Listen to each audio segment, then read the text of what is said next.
నమస్తే అండి. ఎలా ఉన్నారు? మనకి ఈ మధ్య అయితే చాలా వెరైటీస్ వచ్చేస్తున్నాయి కదండీ ఫుడ్‌లోని. పిల్లలు బయటికి తీసుకువెళ్తే చాలు నాకు ఆ వెరైటీ కావాలి, ఈ వెరైటీ కావాలని చెప్పి ఇంకా ఏదో ఒకటి అల్లరి చేస్తూ ఉంటారు కదా! అందులో ముఖ్యంగా ఈ ఎగ్ రోల్స్ అనేవి పిల్లల్ని చాలా అట్రాక్ట్ చేస్తున్నాయండి. పిల్లలకే కాదండి, పెద్దవాళ్ళు కూడా చాలా ఇష్టంగా తింటున్నారు వీటిల్ని. ఈ బయట దొరికే వాటిని మైదాతో తయారు చేస్తారు కదండి. మైదా అనేది హెల్త్‌కి అస్సలు మంచిది కాదని చెప్పి డాక్టర్స్ చెప్తున్నారు కదండి. మనము బయట దొరికే ప్రతి ఐటెం కూడా మనం ఇంట్లోనే చక్కగా చేసుకోవచ్చండి. మనకి శ్రమ కూడా లేదు. చాలా సింపుల్‌గా అయిపోతుంది. అందుకని చెప్పేసి నేను ప్రతీది కూడా ఇంట్లోనే తయారు చేయడం మొదలుపెట్టాను. అయితే ఈరోజు ఎగ్స్ రోల్స్ అయితే చేస్తున్నానండి. దానికోసం గోధుమ పిండే కలిపేసుకున్నాం. మనం చపాతీలు చేస్తాం కదండి. సో దాంట్లోనే ఒక 2 ఎక్స్ట్రా తీసుకొని ఈ విధంగా ఈవినింగ్ పిల్లలకి చేసి ఇచ్చేసామనుకోండి, హ్యాపీగా తినేస్తారు కదా! దానికోసమని ఈ విధంగా చపాతీలా చేసుకొని, అయితే పల్చగా మందంగా మీ ఇష్టం అండి, అది ఏ విధంగా చేసుకుంటారనేది. ఎలా చేసినా కూడా బాగానే వస్తుంది. ఇది మనం సిమ్లోనే కాల్చుకోవాలండి. అయితే దీంట్లో నెయ్యి కానీ లేదంటే బటర్ కానీ రెండిట్లో ఏది వేసుకున్నా బాగానే ఉంటుంది. ఆయిల్ కూడా మనం యూజ్ చేసుకోవచ్చు. మీ ఇష్టం అండి, అదైతే టేస్ట్ని బట్టి. తర్వాత ఎగ్స్ అనేవి చక్కగా కడిగేసుకొని ముందు, తర్వాత నేను యూజ్ చేస్తానని ఎప్పుడు వీడియోస్లో చెప్తూ ఉంటాను కదండి. ఈ విధంగా నానబెట్టుకుంటాను. ముందే నానబెట్టుకొని 1 బై 1 మనం ఒక ప్లేట్లో కానీ గిన్నెలో తీసుకొని ఈ విధంగా మనం సెపరేట్ చేసేసుకుంటే మనకి ఏమైనా ఎగ్ పాడైనా కూడా మనకి ఇబ్బంది ఉండదు. సో అందుకని చెప్పేసి నేను ఈ మెథడ్ అయితే ఫాలో అవుతాను.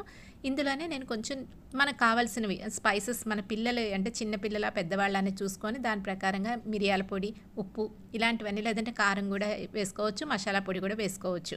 చిన్న పసుపు అయితే వేస్తానండి. ఆ స్మెల్ ఉంటుంది కదా ఎగ్ది, అది పోవడానికి. వేసి చక్కగా కలిపేసుకొని మనం, అంటే ఇలా కలిపితే ముందే కలిపితే మనకి అన్నీ కూడా చక్కగా కలుస్తాయి ఫ్లేవర్స్ అన్నీ. లేదు అంటే ఆ రోటీ మీద వేసామనుకోండి, అంత నీట్గా ఉప్పు ఒక దగ్గర ఎక్కువ అవుతుంది తక్కువ అవుతుంది కదా, అందుకని చెప్పేసి ఈ విధంగా ముందే ప్లేట్లో వేసుకొని కలుపుకుంటాను. మనం ఇప్పుడు ఆల్రెడీ కాల్చుకున్న రోటీ మీద ఇది నెమ్మదిగా స్ప్రెడ్ చేసుకోవాలండి. ఇది పల్చగా ఉంటుంది కదా, తొందరగా కిందకి వచ్చేస్తుంది అన్నట్టు. సో అందుకని చెప్పేసి కొంచెం కొంచెం వేసుకొని అది వేడెక్కిన తర్వాత మళ్ళీ వేసుకోవచ్చు. మీకు ఎంత మందం కావాలంటే అంత మందం ప్రకారం మనం 2 సార్లు 3 సార్లు దీని మీద అప్లై చేసుకోవచ్చు. ఇలా వెనక్కి తిప్పగలిగే వాళ్ళంటే తిప్పేసుకున్నా పర్వాలేదు. మనకు అది కారినా పెనం మీద పడినా ఏం కాదండి. కొంచెం వేడెక్కగానే మళ్ళీ మనకి థిక్ అయిపోతుంది కాబట్టి ప్రాబ్లమే లేదు. జస్ట్ ఇలాగ 1 ఆర్ 2 టైమ్స్ ఇలాగ అటు ఇటు తిప్పుకొని కాల్చుకున్న తర్వాత, అంటే పచ్చి వాసన పోయేంత వరకు మనం కాలుస్తున్నాం. అలా కాల్చిన తర్వాత మనం పక్కన పెట్టేసుకోవాలి. చూడండి ఈ విధంగా మనకు వచ్చేసింది కదా, ఆల్మోస్ట్ మనకు అయిపోయింది. మందం మాత్రం మళ్ళీ కావాలంటే ఇంకొకసారి మీరు ఈ ఎగ్ లిక్విడ్ అప్లై చేసుకోవచ్చు దీని మీద.